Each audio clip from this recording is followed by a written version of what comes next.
গুয়াহাটি চিড়িয়াখানায় আইলে মানে একটা মজার বিষয় হলো কি যে আমি মানে আয়া দিশা পাইলাম আর কি যে পানির বোতলটা নিয়ে আসছি, দেখতে পাচ্ছেন পানির বোতলটা আমি বাইরে থেকে কিনে নিয়েছি, ঠিক আছে। তো পানির বোতলটা কিনে নিয়ে এলাম, কিন্তু টিকিট কাউন্টারের গেটের থেকে মানে এই বোতলটার মধ্যে একটা সিল মেরে দিচ্ছে, যে 32 নম্বর সিল, দেখতে পাচ্ছেন।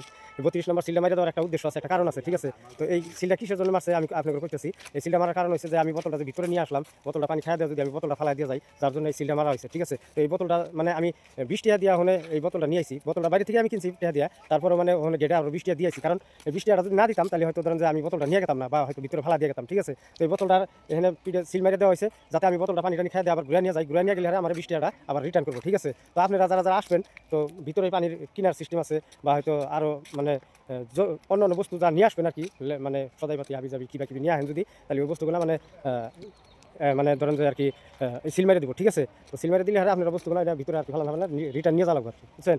তো ভিডিওটা ভালো লাগলে লাইক করবেন, শেয়ার করবেন, আর যদি কিছু শিখা থাকেন এই বোতলের মানে ভিডিও থেকে, তাহলে নিশ্চয় পেজটা একটা ফলো দেবেন, ঠিক আছে। আসসালামু আলাইকুম, ধন্যবাদ।